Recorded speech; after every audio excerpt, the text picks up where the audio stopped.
Good day everyone, to our panelists, Mr. Jefferson Miranda, our technical and expert panelist, our chairman, Mr. Federico Nueva, and our local panelist, Mr. Randy Otero. We would also like to give our gratitude to Mr. Reggie Tan for supporting us all throughout this thesis project. So our group is group number 10 with the thesis entitled AWIT, an algorithm-focused programming language. So before we begin, let me introduce to you my fellow researchers. So first, I am Felix Janopol Jr., a student from BSCS 3A. Hello everyone, so I'm Raffy Wamar, BSCS 3A student from Pamantasan ng Lungsod ng Pasig. Good day, sir. I'm the third member of our group. My name is Julius, Mella. After the initial defense, we have received a lot of great feedbacks from our panelists. Add to that, the suggestions we received from our respondents in a recently conducted survey. Thus, we have made considerable changes in our programming language and we would like to present it to you. These are the conclusions we received after we gathered and interpreted the responses we received from the experts in the field of computer science and information technology. Okay, so the survey uses a 5-point rating scale, which is similar to the Likert scale. It starts from 1, which is 4, up to 5, which is interpreted as excellent. Regarding the questions used in the said survey, we actually based on the 3 important criterion from the programming language criteria, which are readability, writability, and reliability. Alright, so here are the weighted means. 4.38 for readability, this is interpreted as very good. Next, we have 4.33 for writability, same, interpreted as very good. And then we have 4.48 for reliability, which is interpreted as very good. And the last but not the least, 4.50 for user satisfaction, which is interpreted as excellent. Alright, so basically, excellent is 4.5 up to 5, and then very good is from 3.5 up to 4.5. So that is the scale that we use to find out which interpretation we will use from these calculated numbers. Okay, so based on this information and conclusions that we have calculated, this only means that the programming language was able to achieve our main objectives of reaching a high readability, writability, and reliability characteristics. By readability, we mean that codes which are written in the programming language or in the integrated development environment are easily readable by peers, which will aid in maintenance. Writability means that it is convenient for the programmer to write their source code using the said programming language, and it doesn't hinder the performance of the program created in it. And reliability, which means that the programming language does what it is intended to do. Alright, so from all these calculations, this led to the 4.50 score for user satisfaction. Since the programming language was able to reach a very good score for readability, writability, reliability, programming language criterion, it naturally resulted to an excellent user satisfaction or user experience. This led to the conclusion that our programming language was able to accomplish its main objective of being a learning tool for our fellow Filipino programmers. And also, we have used all the responses we received from the survey to debug or add new functionalities on the said application. Alright, next we have the recommendations. First, the developers recommend the creation of a programming language with syntax or keywords in another language or dialect within the Philippines. The second recommendations we have is that we would like to recommend that they extend the native functionality of the programming language to support graphical user interface. The third one, we recommend to improve our programming language to have the capability of building business applications. And lastly, we recommend fellow programmers or developers to port our programming language so it can also be used in another operating system like Mac or Macintosh. Good day. Today I will show you the AWIT web app interpreter. Here, as you can see in the left side is the text area where the user can write their code. Example, ito, kita 1, 2, 3. Yan po. Then in the right side is the text output, graph output, and the analysis output. The text output, it will display the output from the terminal, or the terminal output. In the graph output is the big O notation, and in the analysis is the analysis coming from the graph output. And here we have the file new, open, save, and about. In the new, as you can see, we'll clear all of this. Example new. Ayan po. Then open, can open a file, for example this one. Ayan po. Can open this. Also we can save it or document. Paro-paro. Ayan po. Ayan, nasave po siya. Then the next is the about, which is the about AWIT interpreter. Then appreciation, and AWIT I, then the author. Ayan po. Then this is the license. And we can change the font. This, and this. Also we can change the font size. And also we have a help, which is the AWIT documentation. You can go in AWIT home, and yung kaniwalang hakbang, and po yung mga kailangan. And the expression, and po yung aming mga kailangan sa pagpo-program. And the pahayag, where as you can see is the example kung paano po siya print. And kung gusto nyo makita yung buong documentation is tatagpuan po siya sa readme ng sa GitHub po. Ayan.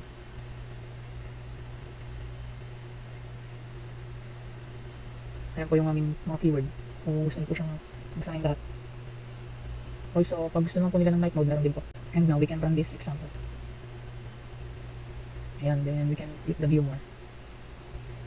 And here's the graph. And here's the analysis output from the graph.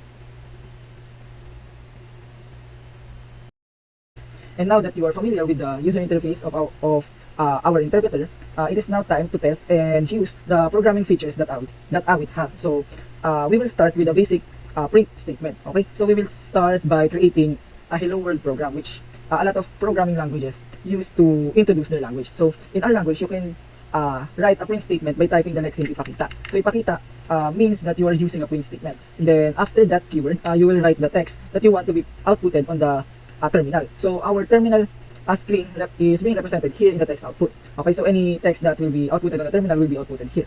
So we can say pakita, kamusta, mundo. Now this is the equivalent program of the hello world program on any programming languages like C, Python. Okay, this is closely similar to the Python program. So let's run. And as you can see, the kamusta mundo has been outputted here. And then there is a graph output that represents the algorithm that this program has. And since we only have a single statement and we didn't use any iteration, that will mean that our algorithm has a constant analysis. Okay, so we have a constant algorithm in its algorithm analysis. Okay, and we can test any other features like we can declare variable using kilalanin. Okay, so the term kilalanin is equivalent to var, cons, or any data type declaration in other programming languages. So our programming language or AWIT didn't have any specific type declarations since AWIT is a dynamic type language, meaning you can change the data type of the variables any time, meaning you can change the data type of the variables in only any part of the program. So we can say var1 is equal to, we will assign this to be a string, and then after that we can assign this to be an integer or a number like 10. Then if we print or ipakita the contents of the var1, it will output 10. Okay, so it properly changes the data type of the variable since our language is dynamically typed. Okay, next, you can use any control flows to manipulate the flow of the program. So like any other languages, we have if statements and if else statements, and then switch case statements, in which we will present here. So to use if, you need to write the next thing kung. Okay, so kung is equivalent to if. So kung, and then we will enclose a condition inside the parentheses. So kung, let's say num is less than 10. Okay, so since num is not defined, we need to define it here first. So kilalanin num is equal to let's say 5. And then inside the kung, we will create a body for this statement. So kung num is less than 10, we will say ipakita mababa ang halaga. Okay, then we can run this program, and as you can see, the output mababa ang halaga is being presented on the text output since this condition has been satisfied. But if we change the operator from less than to greater than, we will see nothing. Okay, since since the condition has not been satisfied, this statement did not execute. Okay, but if we want to have a statement that will run if this condition is false, then you can use the lexeme kundiman. Okay, kundiman represents the else in the if else statement. So now we have an if else statement. So kung num is greater than 10, if this is false, you will go to this part of the program. So we can say ipakita ito ang bagong halaga. So if you press run, that will be the one to be executed. Okay, so now we are done with the if else statement. We can also use other conditional flows like switch case. Okay, so the switch case in our programming language is being represented by the Soriin lexeme. Okay, so Soriin is very similar to C style switch statement. Okay, so just like in C, we will enclose the variable to be checked inside the parentheses. So let's say Soriin num. Okay, so this will evaluate the value of the num, and then it will execute the part of this statement in which it will be the same, or the evaluation of the value of num and the value here after the kapag lexeme is the same. So let's say 1, we will print, so we will say ipakita 1. Then if that is 2, okay, if the value of num is 2, we will print 2. Okay, and then if the value is not, if the value presented inside the Soriin is not here, or so if none of the values after the kapag statement has been evaluated to be the same as num, it will go right into the palya. Palya is the default statement in the switch case. Okay, so palya, ipakita, hindi kilala ang numero. Okay, so if you press run, we see hindi kilala ang numero because the value of num is 5 and the value in the kapag statements are 1 and 2. Okay, so these two statements are false, so it will go directly into the palya. But if we change this to 5 and then 5 and run, now the value that has been outputted has been changed. Okay, so these are the control flows in our programming languages. So we have if, which is the kung, and then else, which is the kundiman, and then the switch case, which is the suriin, kapag, and palya. Okay, now we will dive deeper into the programming languages by representing iteration. So now that we are done with the conditional statements, we will now explore the deeper or other features that AWIT have. So we will now use iterations or looping statements and some array. Okay, so first we will use array and then loop statement. So AWIT have 3 loop statements. We have the equivalent of for, which is kada, and the equivalent of while, which is habang, and the equivalent of do while, which is gawin habang. Okay, so their form and their syntax is very similar, but yeah, the lexeme has been changed from that programming language lexeme into the AWIT programming lexeme, which is in Filipino. So for this example, we will use the predefined samples that we have prepared for the new users to explore. So we can say open, and then we will select a program here. Let's say selection sort. Okay, so selection sort is a sorting algorithm that sorts the elements of a particular array. So like this one, we can see that the values of variable a is enclosed in these square brackets, which represents the array. Okay, so all the values inside these square brackets are represented or are being placed into the variable a. Okay, so this basically will mean that variable a is an array, and then we print here the contents of that array. Okay, this one is very similar into the last part, which is here. Okay, which prints the new state of the array. Okay, so what is kada? Kada is the equivalent of for loop. So kada, just like the C style for loop, has 3 parts. Okay, so the first part is the declaration statement, in which we can declare variables that the loop statement will have. Okay, and then we have the conditional statement, in which this one will control the flow of the statement or the kada statement. So if this one will be evaluated to false, it will go after or outside the kada statement. So in this case, it will go to the ipakita array because that's the next statement after the kada statement. Okay, as you can see, kada only have one statement. Okay, unlike the kada here or the second kada, it has a lot of statements. That's why we use a curly brace to represent compound statements. Okay, so that's the conditional statement. And then lastly, the incrementation part. Okay, so the incrementation changes the state that we are using inside the looping statement. Okay, so this is also a simple way to update the state that the conditional statement uses. Like for this example, we use I and then changes that state or the state of the I, so that when the conditional statement runs, the state of the I has been changed. Okay, so this basically prevents the for loop to run infinitely.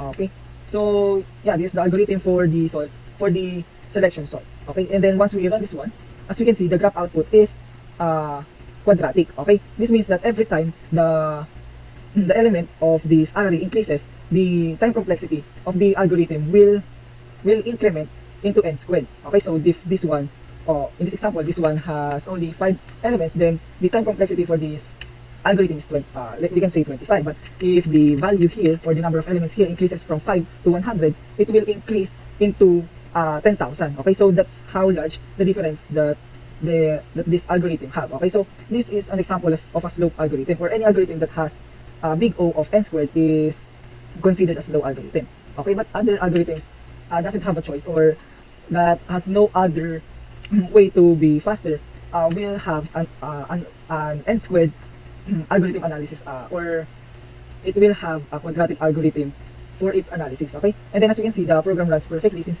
we have here the unsorted array, which we print using these statements. Okay, and then the sorted array, which has been printed by these statements, and as you can see, the value has been changed. So from this, in which the values we have declared here has been sorted into this. Okay, and another example of big O of n squared is the anagram, or identifying if the word is anagram. Okay, so anagram are words that if we shuffle them and didn't add or remove any letters, then that will be considered as an anagram. Like for example, if you run this one, and as you can see, anagram ang dalawang numero. So it properly tests if the two words are similar or uses the same number of characters and the same exact characters, okay, or the same exact set of characters. And then the evaluation for this algorithm is the same as the selection sort, which is n squared. Why? Because we use two loop statements here, okay, and using nested condition or a nested loop statements will increase the algorithm complexity by a factor of the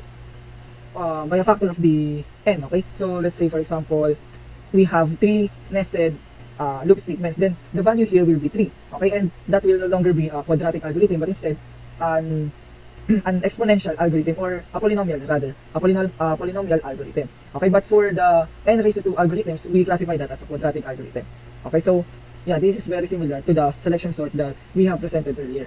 So now we have also prepared different types of algorithm, like linear algorithms or algorithms that runs linearly, okay. So that would mean that the theoretical time complexity of a program is the same as the number of inputs. So if we have like for this example, we have an array with a size of 10, the time complexity will be in a factor of 10, okay. So if we change the font size for it to be more readable, okay. So this program is very simple, that it only uses a simple array with a size of 10, and then a single statement kada, okay. So because it only have one statement, then just like before, it uses the 3 parts of the kada statement. And what it does is it simply traverses the contents of the array, okay. And we say that this one is linearly, yeah, like this one, as you can see. We can say that this runs linearly because it runs 1, 2, 3, 4, 5, up to 10 times. 10 times, and that is equal to the size of the array. So they are the same, okay. So the number of times that the statement inside the kada is the same with the size of the array. That's why it has linear algorithm analysis, okay, in which runtime grows directly in proportion to the n. So if we change this to 100 or 1000, the expected or the theoretical time complexity will be the same as the or as the value of the size. So we have done simple algorithms, like an algorithm that only uses a single for loop, or an algorithm that uses nested for loops. But how about more complex algorithms, like for example a Fibonacci algorithm? Fibonacci algorithm, as you can see here, uses recursion. How we can say that it uses recursion? Because the fib, or the gawain is the lexeme to define a function, okay. And again, since this is a dynamically typed language, the value of the return statement can be omitted, okay, or it should be omitted. And then the name of the gawain, or the name of the function, is right after the gawain lexeme, or the gawain keyword. And then we can use parentheses and enclose the number of parameters that we want to be defined, okay. So here is the gawain fib, and then we call fib itself inside the body of fib. That's why we can say that it runs on recursion, okay. So this program is an example of recursion. And how do we test the algorithm analysis of this one? Well, we simply count the number of times that each statement, like this one, and then this one, and then the number of times that these algorithms run. That's the number of times that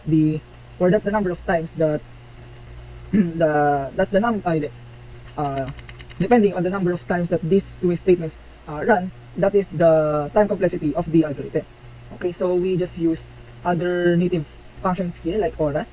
Horas tells the current time in milliseconds on our machine, okay. So we use this to simply calculate the difference on how long does this statement runs, okay.